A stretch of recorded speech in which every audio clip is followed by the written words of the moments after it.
Hello hey guys, welcome back.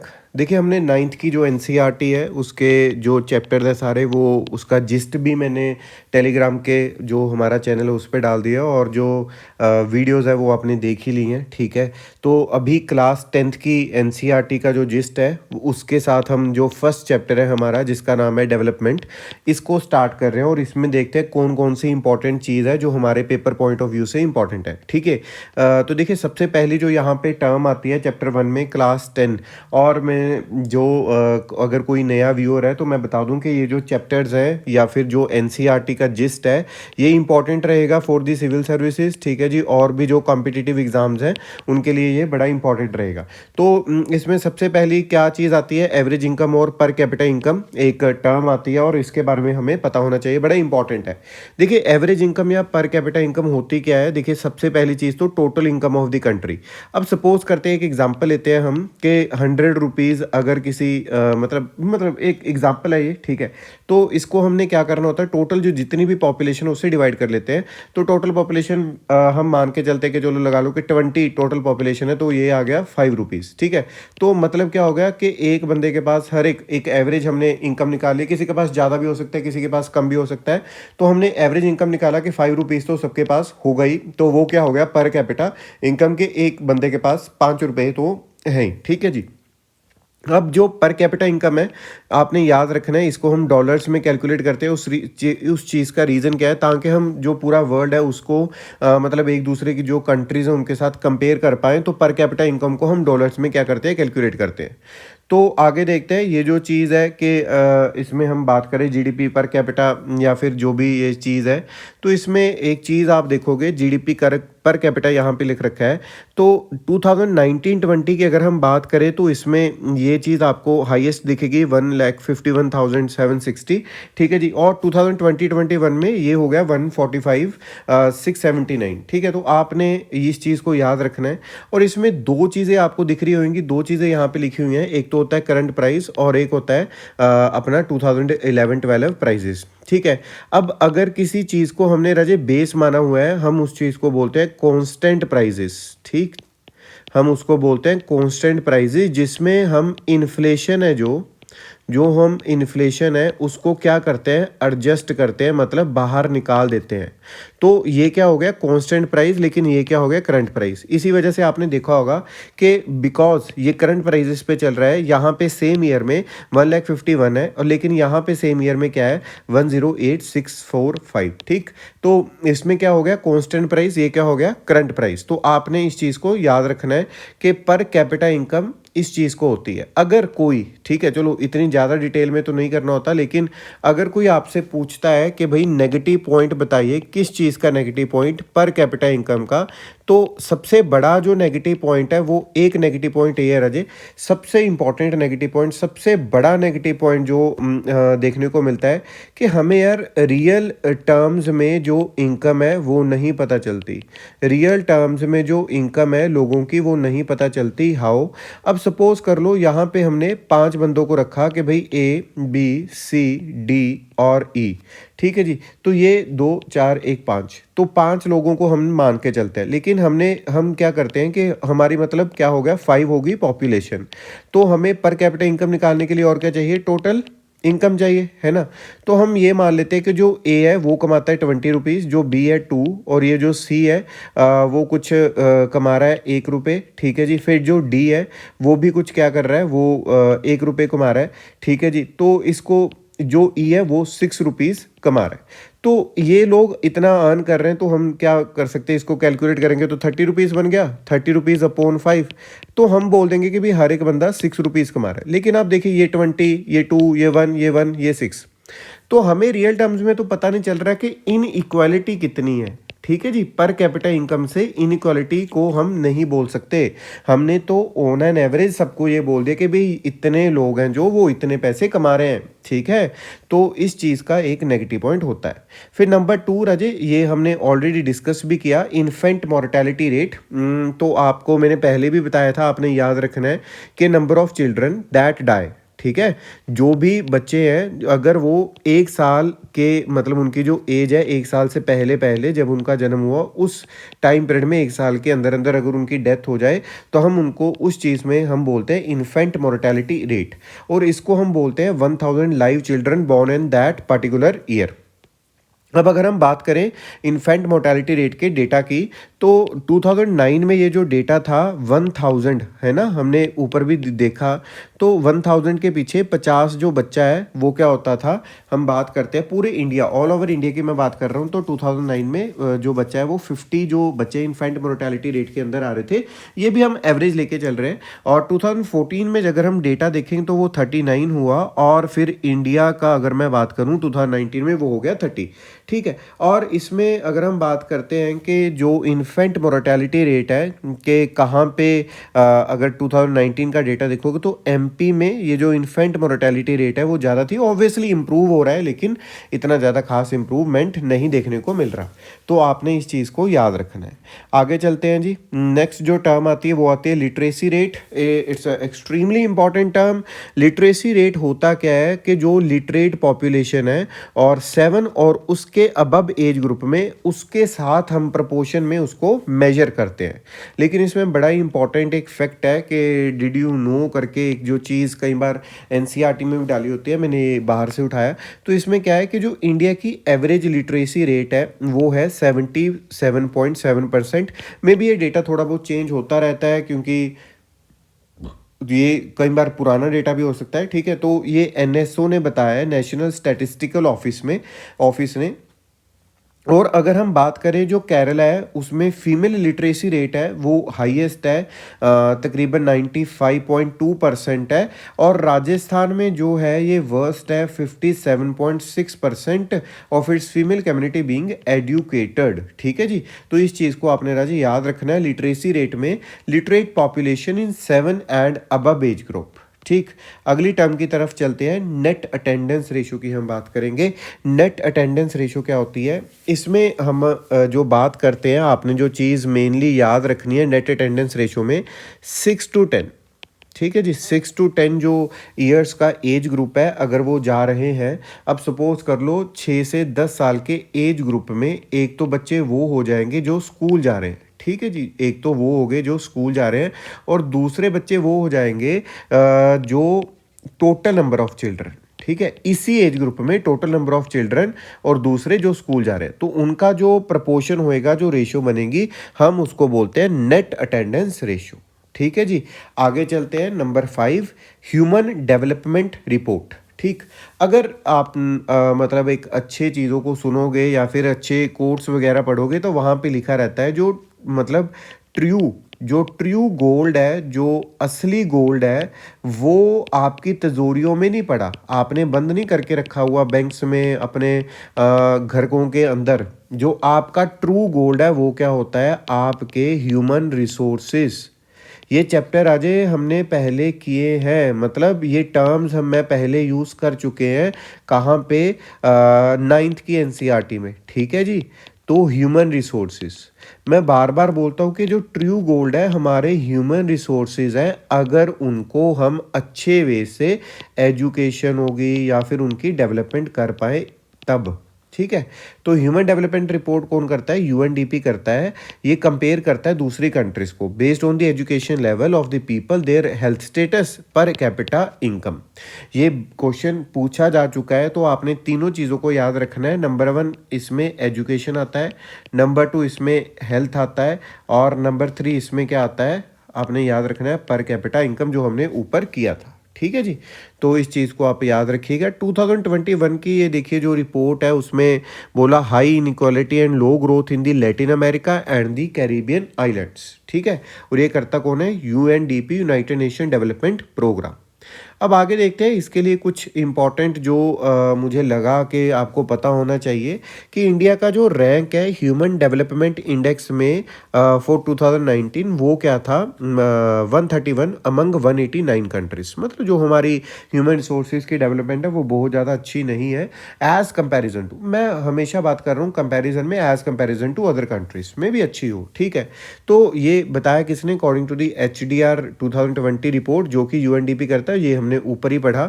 तो जो 2020 report है उसमें planetary pressure adjusted human development index के बारे में बताया गया, ठीक है जी, जिसमें थोड़ा बहुत जो कार्बन डाइऑक्साइड एमिशन है उसके बारे में और मटेरियल फुटप्रिंट के बारे में भी बताया गया।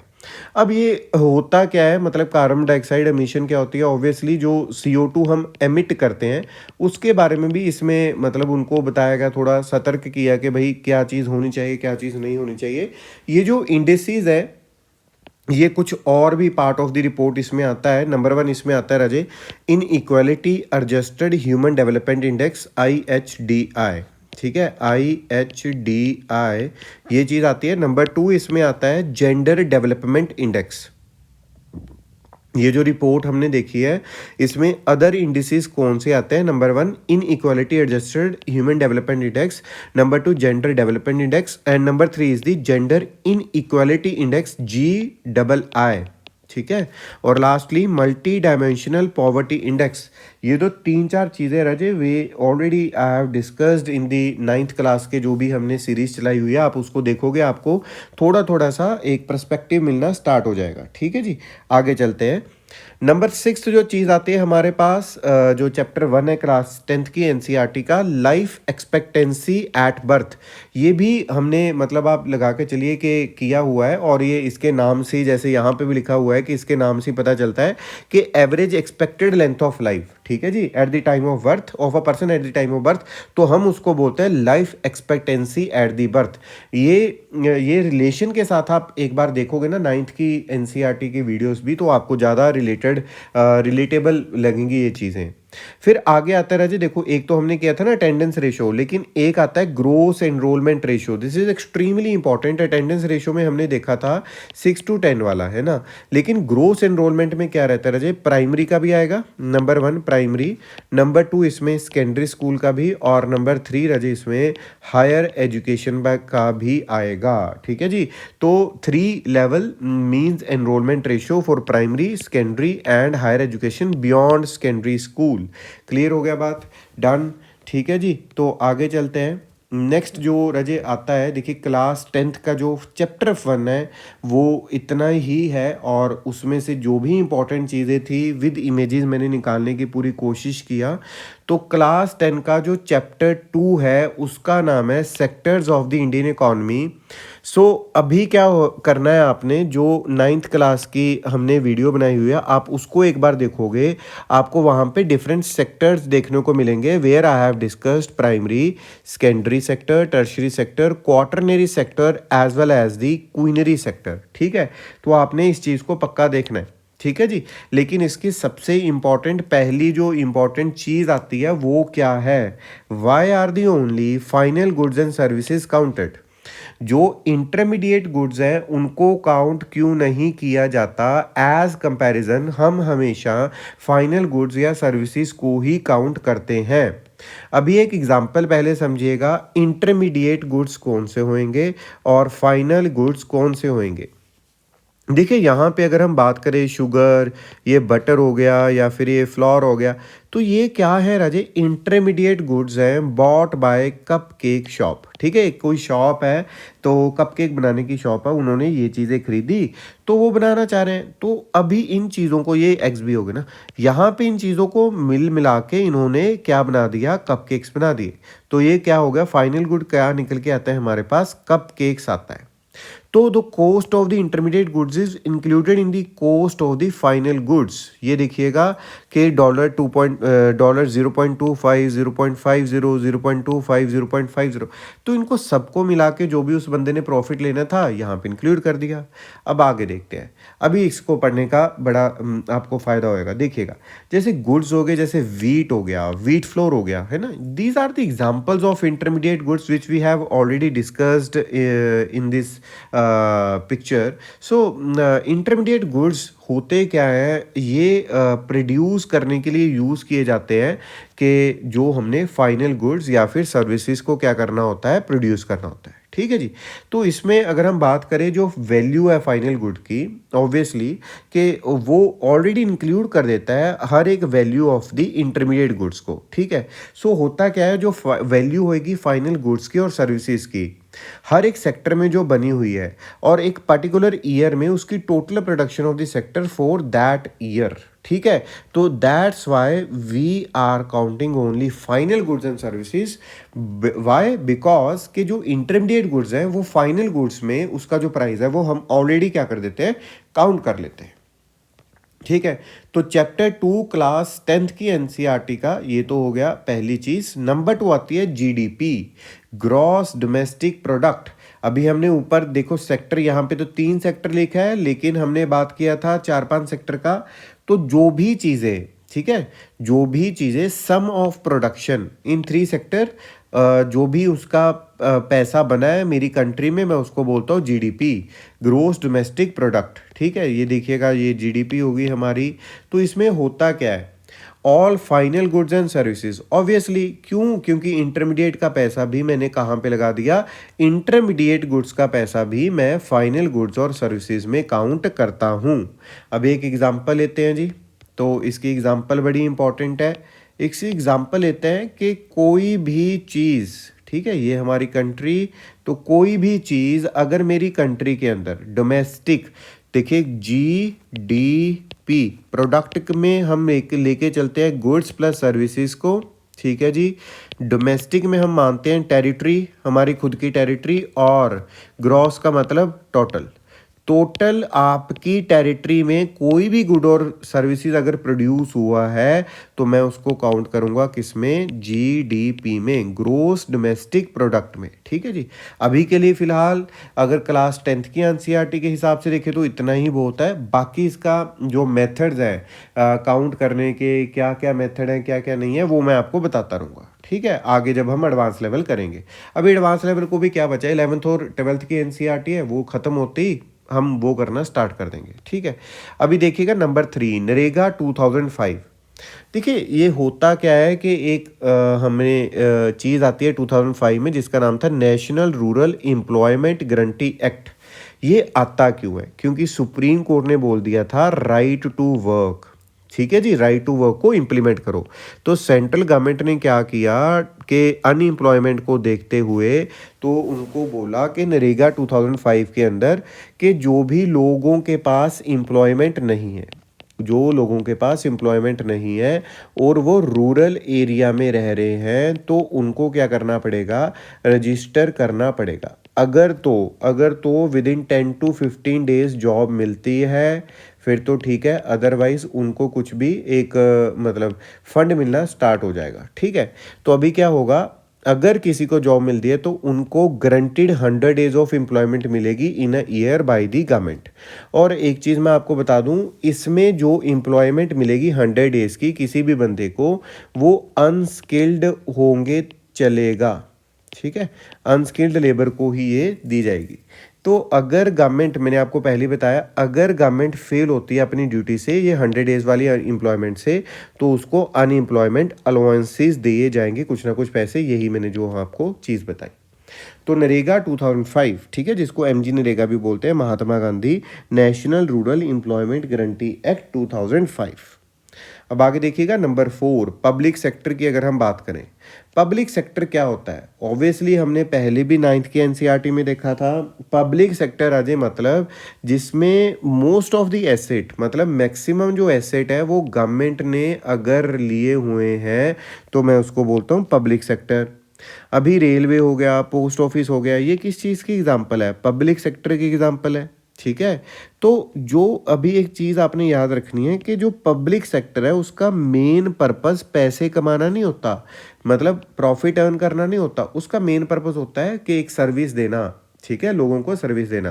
क्योंकि कुछ चीज़ें तो सरकार को ऐसी भी रखनी पड़ेंगी जो प्रॉफिट से परे हों, जो प्रॉफिट से दूर हों। दूर होने का मतलब कि जो सरकार है ऑब्वियसली उनको हर एक बंदे के लिए देखना, हर एक इंसान जो उनका सिटीजन है उनके लिए काम करना है, दैट्स वाई जो है जो गरीब लोग हैं उनके लिए भी काम करें, है ना। तो government raise money through taxes and other ways to meet expenses on the services rendered by it. अगर ये सर्विस वो कम पैसों में दे रही है, ठीक है, तो उनके पैसे कहीं से तो लाने पड़ेंगे, तो टैक्सेस से जो पैसा कलेक्ट होता है वो यहाँ पे लिया जाता है। चलिए आगे देखते हैं, नंबर 4 ये हो गया। नंबर 5 क्या है, प्राइवेट सेक्टर। प्राइवेट सेक्टर में राजी क्या होता है, जो ओनरशिप है एसेट की या डिलीवरी ऑफ सर्विस है वो क्या होएगी in the hands of private individual और कंपनीज। तो इसकी एग्जांपल एक हमारे पास होनी चाहिए। एग्जांपल क्या है, टिस्को हो गया, रिलायंस इंडस्ट्रीज लिमिटेड हो गया, ये क्या है, प्राइवेटली ओन्ड है। तो जो एक्टिविटीज़ होएंगी प्राइवेट सेक्टर में वो मेजरली, या फिर आप मान के चलो ऑब्वियसली, वो मोटिव क्या रहेगा उनका, टू अर्न दी प्रॉफिट।